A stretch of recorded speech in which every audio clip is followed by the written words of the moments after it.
Hello, we're going to continue our graphs of rational functions lesson with an extension on them to see something that's unique that's happening in some cases. Okay, so let's look at number 1. Look at number 1. We have x squared minus 9 over x plus 3. So what we're going to see is what happens with this graph. Notice in the top I have a difference of perfect squares, so I can actually factor that into x plus 3 and x minus 3. And if you notice, we now have something that cancels in the numerator and the denominator, leaving me with just x minus 3. Before, when we did rational functions, when we were finding the asymptotes, we ended up with a rational piece left over. But notice this time we don't have a rational piece left over. So this graph is still a rational function, however it looks like the line y equals x minus 3. What's happening at the value of negative 3 for x is we have what's called a hole. So we're going to indicate that there's a hole at x equals negative 3.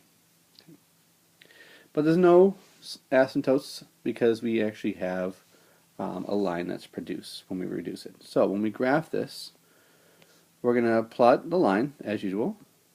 So it goes through negative 3 on the y-axis. And then up 1 over 1 is a slope.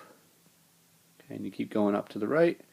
And then when you go to the left, when you get to x equals negative 3, what we're going to do is we're going to put an open circle because there is a hole at that value right there.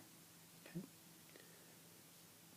Now if you look at your calculator, it will tell you that it looks like it's just a straight line. You're not going to actually see the hole on the graph itself. But if you look at your table of values, you notice that for x equals negative 3, there's an error as an output. Okay, and that has to do with the fact that you can't divide by 0. So pause the video and write down anything you need to before going on to number 2. Okay, for number 2, we have something similar happening here. This looks like it's going to end up being a rational piece though, because we have a degree in the top that's smaller than the degree in the bottom, so we're not going to end up with linear results. But notice the bottom does factor into x minus 7, x plus 2. So the x minus 7's cancel, leaving a 1 in the top, which means this function is the rational function 1 over x plus 2.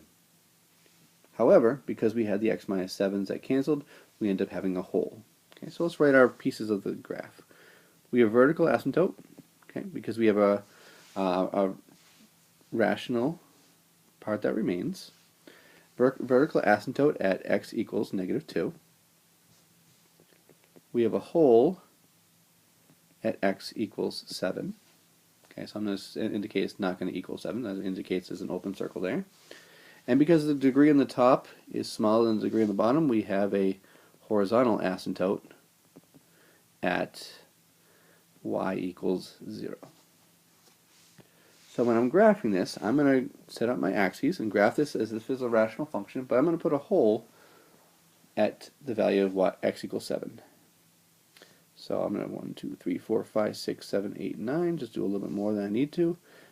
Okay, and put some on the left side. Okay, I'm going to label these axes appropriately, so g of x and x. So I'm going to put the vertical asymptote at x equals negative 2. Okay. I'm not going to bother the horizontal because it already is the x-axis, but I'm going to sketch in the graph now. But when I get down to 7, I'm going to end up putting a hole. 1, 2, 3, 4, 5, 6, 7. I believe that's right there. Yep. Okay. Obviously, you're going to draw that much closer to the x-axis. And on the left side, we have this. And this is this way because it's a positive 1 on the top. If we had a negative 1, it would go into the other quadrants, as mentioned before. Okay. And that's all I wanted to show you guys for addition to what we did before. So for the remainder of class, you have the rest of the packet to work on.